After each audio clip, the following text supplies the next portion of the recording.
Hi everyone, and welcome to the third and final episode in this series of the ELT CPD podcast, all focused around AI. Really excited today to be speaking to Ricardo. Hi Ricardo, how are you? Hello everyone. Thanks for having me, Billy. Thanks so much for making time to come on. I know it's middle of the day here and late in the evening here. I know there's a bit of a time difference in Peru. Um, Yeah, a so bit. maybe you can start by telling us a little bit about yourself, where you are, where you're from, and your ELT background. Yeah, sure. My name is Ricardo Arizaga, as you have already heard. I've been teaching English for about 12 years now, probably more. Um, I started learning English here in a language school in Peru, named the Británico, and this is where I fell in love with the language, and I kind of discovered that I might have uh, what it takes to become a teacher.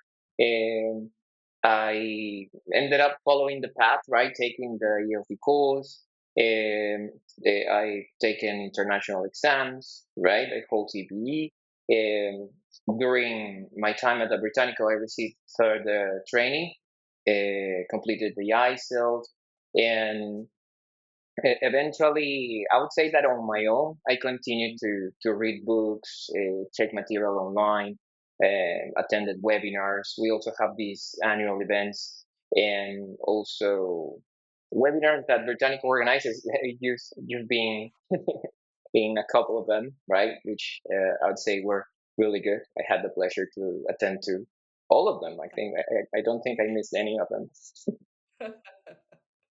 And so, when you first started teaching 12 years ago, obviously there's been quite a change in the teaching Yeah. sphere in those 12 years.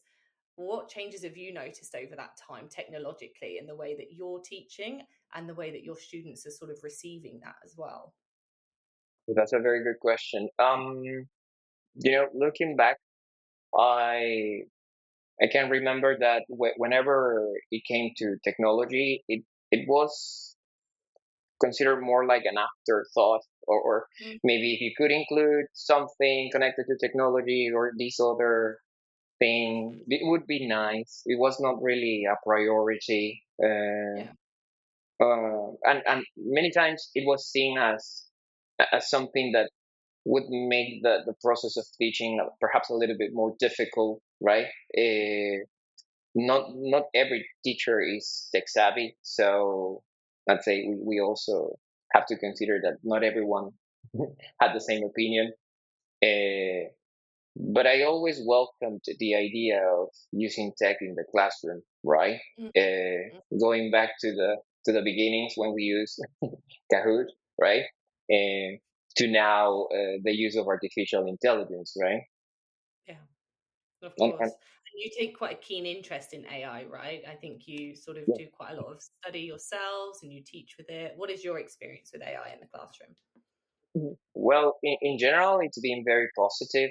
I I never get tired of seeing my students' reactions when I include something connected to AI in class, and they get to experience it from a different perspective. I always try to highlight how AI goes beyond just some of these chatbots, which are very popular, right? And I try to highlight how AI can help them learn, right?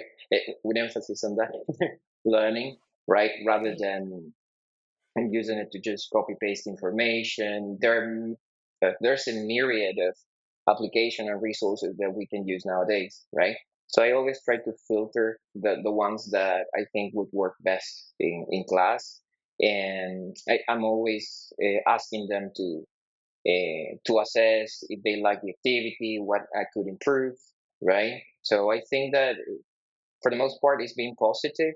Um, I guess many teachers would agree with me that we're still trying to find a way to tackle the issue of AI and writing, right? Um, but the way I see it is that in by training our students to use AI and all of these technologies correctly, we also make them aware of how important it is to use it as part of their learning, right? It's just a tool, and that ultimately what truly matters is their voice. And in writing, right, I always try to highlight how beautiful a writing can be when I am able to read their ideas and learn from their experiences, something that I'd say AI struggles with at the moment. Absolutely. So do you think that's the key then? Because obviously a lot of teachers, I mean, in the sessions with Britannico, but outside of that as well, a lot of teachers are concerned that students are just simply using AI, here's a piece of writing, and I'm going to claim it as my own. Whereas do you Yeah. think actually the beauty is that we can make it more humanistic, we can add more personal experiences? Is that how you're sort of using it in classroom with writing? Yeah, exactly. As a matter of fact, in some of my lessons, I ended up using the task, and I generated a piece, and I asked my students to evaluate it based on a set of rubrics, right? And the thing is that as they were reading the material and evaluating and comparing, they would tell me, teacher, oh, but this is not specific. What does this mean? Okay, this is very generic. It applies to anyone. And that's the moment I use, I capitalize on it so that I can emphasize what needs to be part of our writing, right? And that's one of the approaches I have. I also think it's important. This might be difficult because, for instance, in my case, when we're working on writing, we kind of have an hour and 30, so we have to do a lot of things at the same time, uh, and maybe the writing process is affected somehow. But I do make an effort to give my students time so they can discuss, so they can take notes, so they can start drafting, and then that becomes the final product.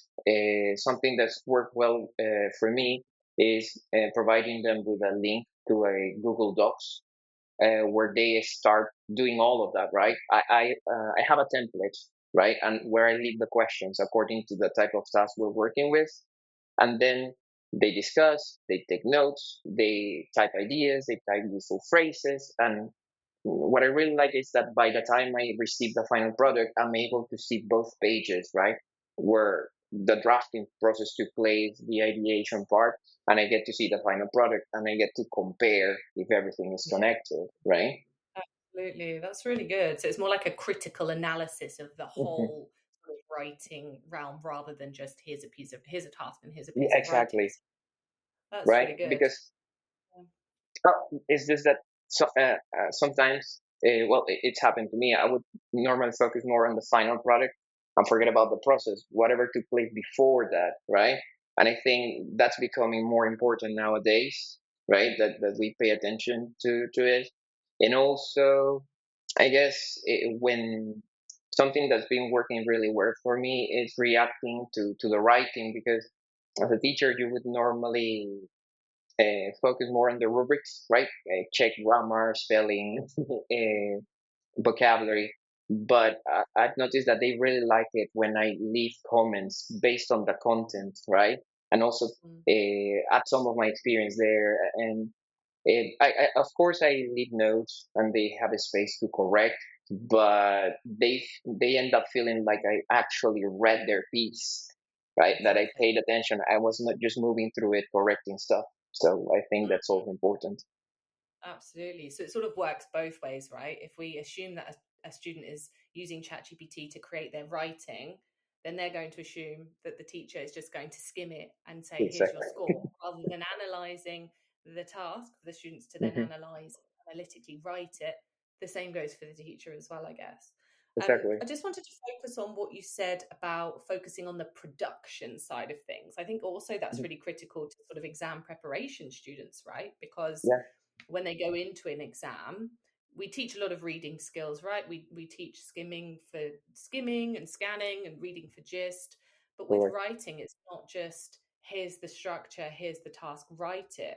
Just what you said, there has to be a brainstorm, there has to be a plan, because the more you do that, when you go into the exam, then you feel prepared for that sort of task. Exactly. It's not sort of trying to remember a structure that my teacher told me about reports. I have to include headers. I have to include these sort of grammatical structures. So think that's really important for exam students for sure. Yeah, Um, exactly. just wanted to go back to what you said earlier. Really, one of the Mhm. first things you said was a lot of the teachers, or a lot of teachers in general, are not tech savvy. So thinking about, or were not tech savvy, thinking about that sort of comment, how do you think AI and teaching has sort of working together at the moment? Do you think that teachers who perhaps were not tech savvy are having Mhm. to learn with AI and learn how to teach with it? Or do you think it's still something that people can push to the side? No, I don't think so. And it's funny you mentioned that because I happen to have I had that experience. Eh, not that long ago, I completed a course with a very nice group of participants where we were learning how to use AI in teaching. And I will never forget one of the comments I got the first day of classes. I was in charge, I was a tutor, and one of the teachers told me, "Teacher, but please be patient. I beg you, be patient with me because I'm not tech savvy. I'm not good at technology. I'm struggling with this." And I just kind of reminded her that when it comes to tech, you should not forget that you should be willing to make mistakes along the way because ultimately you can always fix them. And the beauty of learning about AI and how it works is making mistakes, because as you're making mistakes, you learn what works, what doesn't, and eventually you improve because you've had that experience. So actually, I welcome the idea of making these mistakes in the beginning, right? And because that teaches you a lot. As a matter of fact, before I took any courses, that's how I learned by making mistakes, tons of them, right? So I think it's something that should be fostered, right? And one extra thing that I'd like to mention is that as technology advances and is making progress in leaps and bounds, it's becoming easier nowadays, right?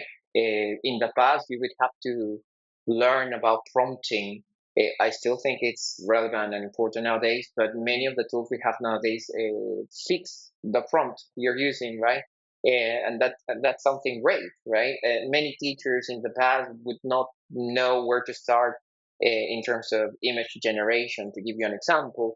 But now some tools allow you to check the prompt use in the creation process of some of these images. You can copy it and modify it so that it fits your context, and you come up with your own material, right? So um, Absolutely. I think it's all about experimenting, really.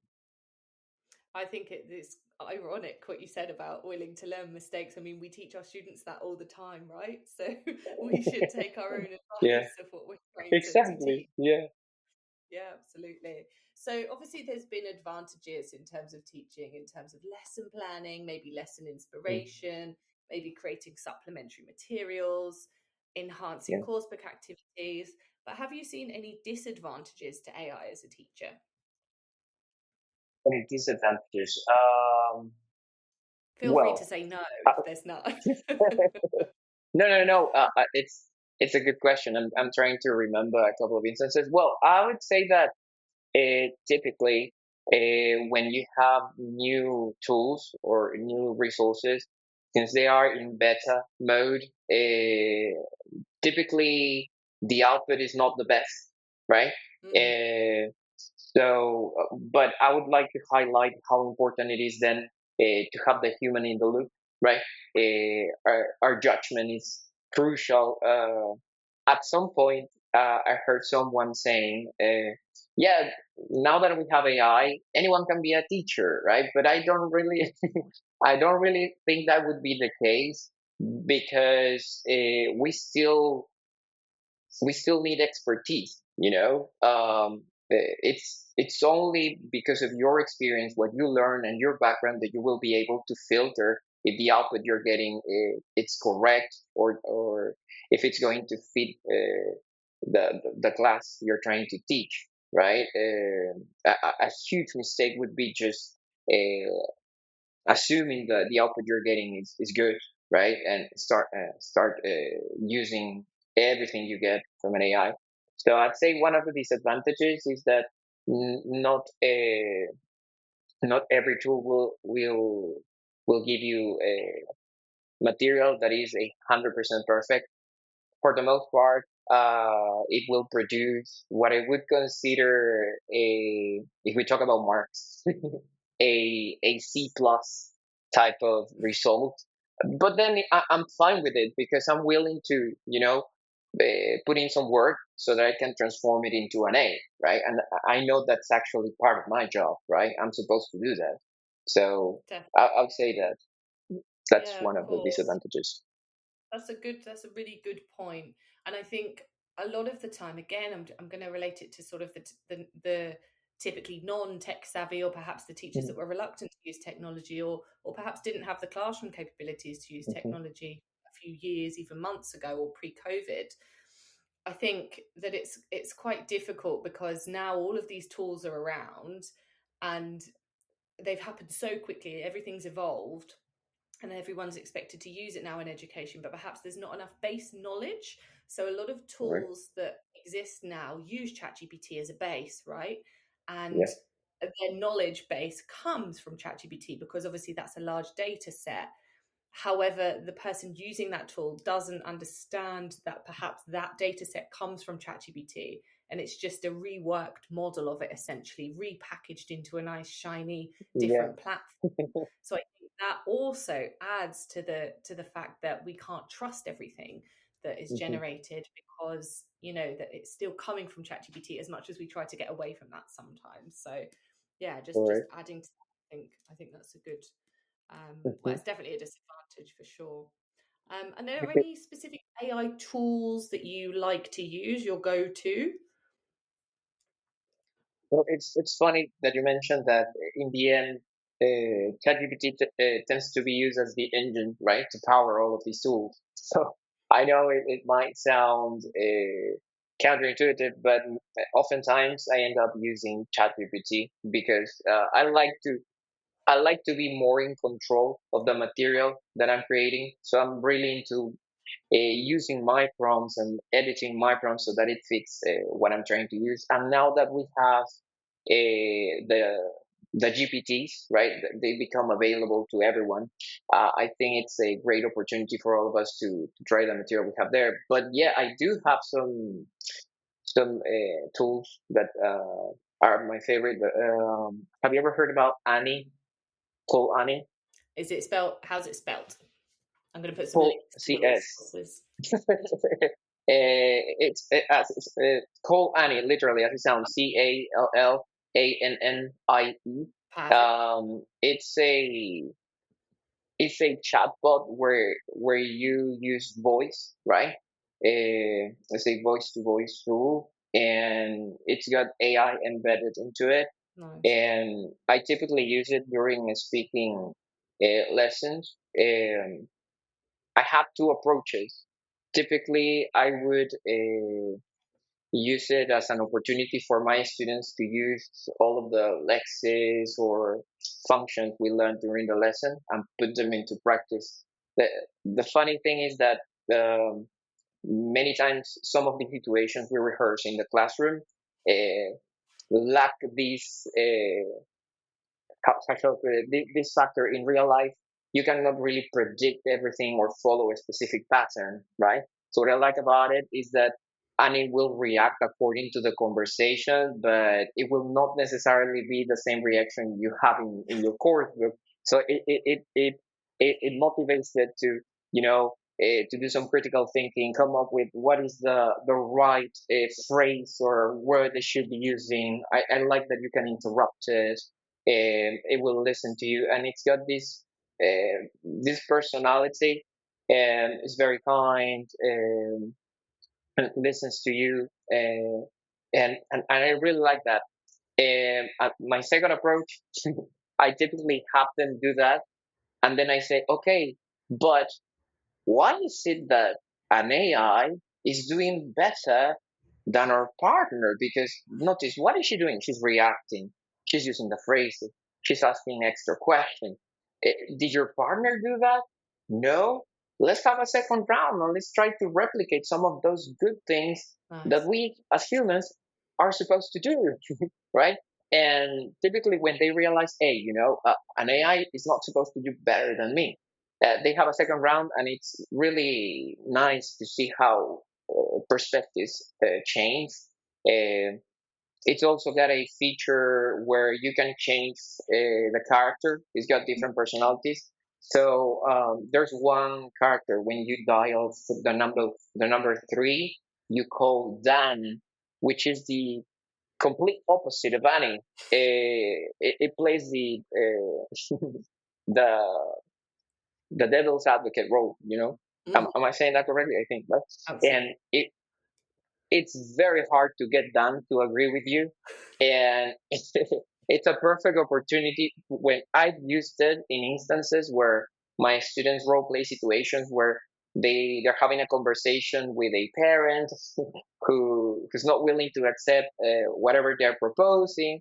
And I will never forget one of my students, after we completed the activity, told me, "Teacher, I really like the activity because I ended up convincing Dan, and he even gave me tips on how I could become a successful musician." And that was unexpected. I did not expect that at all. And again, it kind of shows how unpredictable it could be at times. But in this case, it was a very positive outcome, And so, yeah, I really like Anne. I'd say that's one of my go-tos. So you're sort of using it as a model answer, really, like you would typically a writing, you have your model answer, that you're using it as like you elicit from them. So what did they say? Did they respond? How did they Hmm. ask you to respond, and so on? Hmm. So if you had a superpower, what superpower would you have? I'm Oh, asking you that because Annie would throw something random in there. okay. I guess that'd be a very interesting question. I guess my my go-to would be hmm. That's a very good. I guess my go-to would be having access to to one of these AI bots, right, and having all of this information that I can recall, you know, anytime I need it, because as humans, unfortunately, that's one of the disadvantages, right?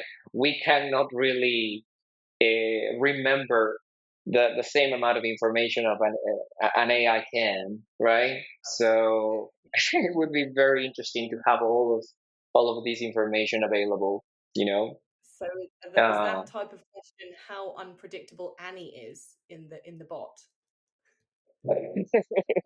yeah, I think now that I come to think about it, and it's really nice. Typically, I use it with my students, but Yeah. not sure if you can relate to it. But as teachers, well, in my case, right, as a teacher based here in Peru, I don't really get the chance to practice speaking that often, Mm, that's true. So one of my routines include having a conversation with Annie in the mornings. We typically have a conversation that revolves around, "Hey Annie, this is the word of the day. Can you ask me 3 questions in which I can use the word in this context?" And then we have a conversation. I get to practice speaking. Uh, I get to remember uh, interesting vocabulary, right? So Yeah, that's something I like. absolutely. Yeah, I'm assuming you teach a monolingual class, right? So the majority, or if not all of the students, speak Spanish as their first Correct. language. Is that right? Yep. Yeah. Hmm. So I guess that's a completely different situation, right? Because obviously in a multilingual class, you compare students up that perhaps have different levels or different backgrounds or different, first Hmm. languages. However, in your situation, like you said, speaking practice might be quite difficult because, of course, we can't assume, but a lot of speakers might just typically revert back to their Yep. Spanish if they're struggling to sort of form what they're trying to Hmm. say or articulate something. So, Yeah, I think a speaking tool is really important.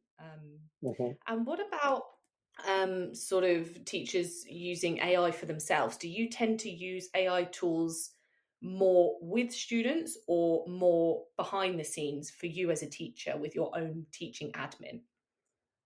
Oh, okay. It's funny you mentioned that. I am of the idea that in order for you to have a certain level of control mastery over how to use AI, you need to have a hands-on approach.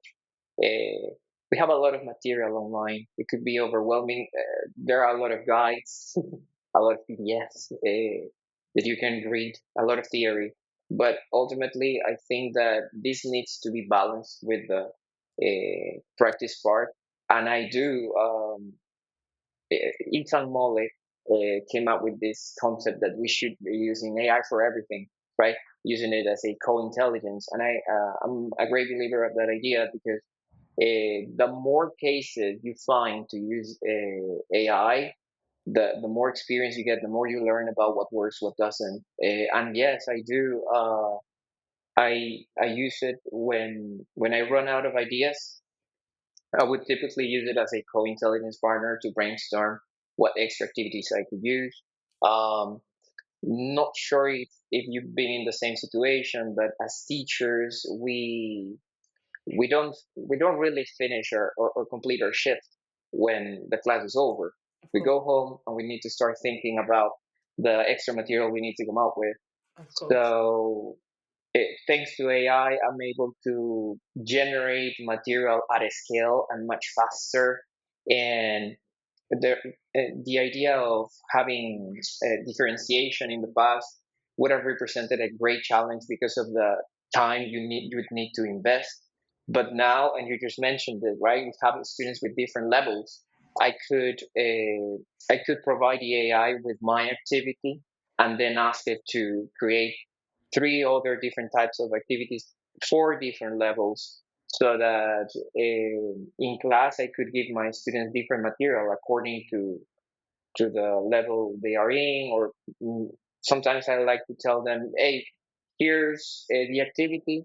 What level would you like to to have? Right, level one, level two, level three, and we have some agency there as well. They can choose where to go, and the idea is that in the end, all of them leave with the sensation that they succeeded, right? Because let's be honest, sometimes we design very good activities, but perhaps it was too challenging for some, or it was too easy for others. So the fact that they can select, right, the level of challenge, it's great, I think. Yeah, no, Um, definitely. Because then it sort of mhm, remedies the fact that, I mean, we used to, as teachers, make a lot of extra materials, right, for challenge or for remediation or for extra support. So I guess by having that leveled activity, that sort of cuts that out, And so, okay, not mhm, everyone's going to finish the activity at the same time, but like you said, it gives them agency to choose which level if they want to challenge mhm, themselves, if they feel they're at that particular level, which is really, really nice. exactly. I hadn't thought about that before, but that's a really, really good point. Uh-huh. And obviously, And also, yeah, sorry. oh, if you allow me to add something, now that we're talking about that, there's this other tool. It's not new, right? It quizzes. Have you heard about it? Yes. Right. So I really like that quizzes capitalized on the use of AI, and it allows you to generate questions. To generate questions based on PDFs, videos, right? So it's now become a lot easier to continue to generate materials for your students, right? And this feature where you're able to track how well they've done, right? You can literally filter the results, and the beauty of it is that we have some options where students can answer the same question again until they reach mastery. And the idea is that the way I see it is that they should not have an activity in class once and then we forget about it. I invite them to revisit, to have a second round, right? Uh, at some point, what I've done is using the same activity the next day in class, and the objective is to reach that 100%. Uh, because that's the idea, right? It's perfectly fine to make a mistake as long as you do something about it, right? And I invite my students to reflect, to take notes, and I think that's very helpful, but we also have AI there to track how they're progressing, and I think that's really nice. Definitely. It helps them to reflect a little bit more on their progression. Mhm, There's sort of more tangible evidence of their learning, which is great. mhm. And you're leading a course at the moment, is that right? What is your course that you're leading? And is it just for Britannico teachers or? No, it's actually open for everyone, for any teacher of English willing to put in the work and learn about how they could create material for their lessons, how they can use all of these new tools that we have available nowadays, to learn a bit about how to capitalize on the use of AI so we can create material that's personalized. This happened to me just yesterday. I had a reading lesson. You mentioned it's funny you mentioned this. You talked about superpowers. My class was about superpowers. It was a reading about superpowers, and it was a great lesson. And I completely understand. Right, it would be impossible for publishing houses to have a discussion activity that fits every context we have out there. So what I did was using AI, right? And I created this prompt where I asked it to use the vocabulary I was eliciting from the reading in the context of superpowers, so that my students could answer it. And it came out with many of these very interesting questions, such as um, uh, which uh, which do you think would be the most breathtaking views Superman would be able to see, etc., etc., right? And it really got them thinking, right? Another one was, what do you think would be the drawbacks of having the power of invisibility, right? And I don't think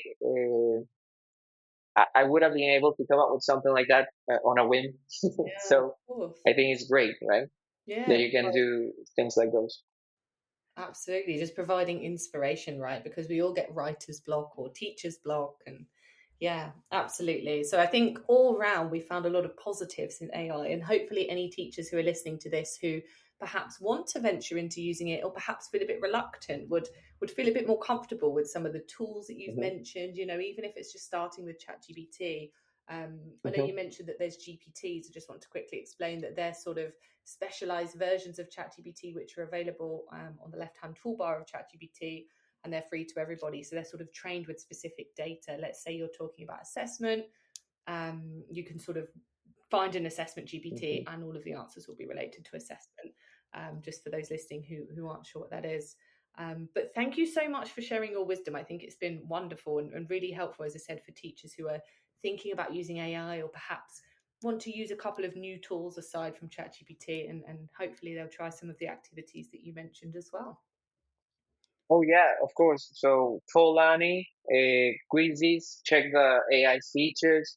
We also have platforms such as Twee and Magic Classroom, and we also have Brisk, right?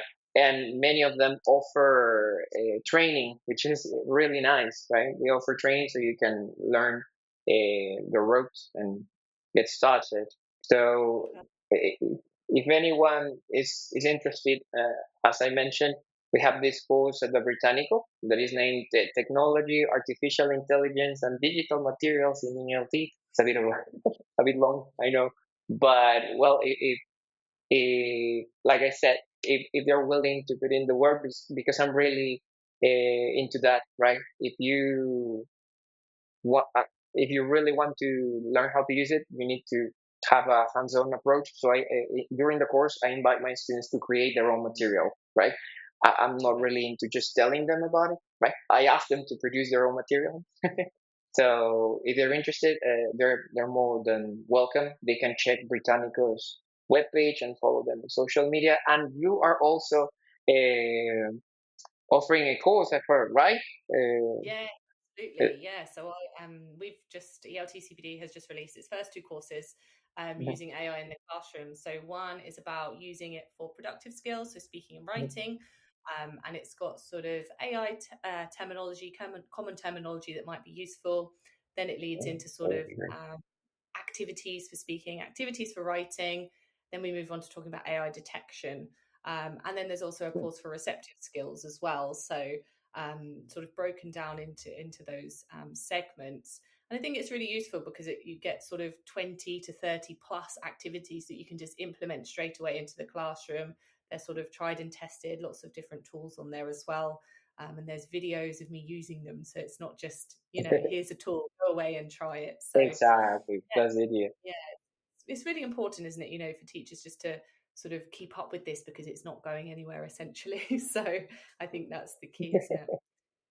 Well, thank you so much for your time. I'll put a link to the resources that Ricardo's mentioned in the YouTube description and also on social media. So please do keep an eye out for that. As I said, we do have 2 courses using AI for productive skills and receptive skills. So you can head over to eltcpd.com to find that. And please don't forget to subscribe to our YouTube channel and our social media at ELTCPD for when our next episode goes live. Thank you so much, Ricardo, for your time. It's been wonderful Thank you, talking Billy. to It you. was a pleasure. Thank you so much. Bye. We'll see you then. Bye bye.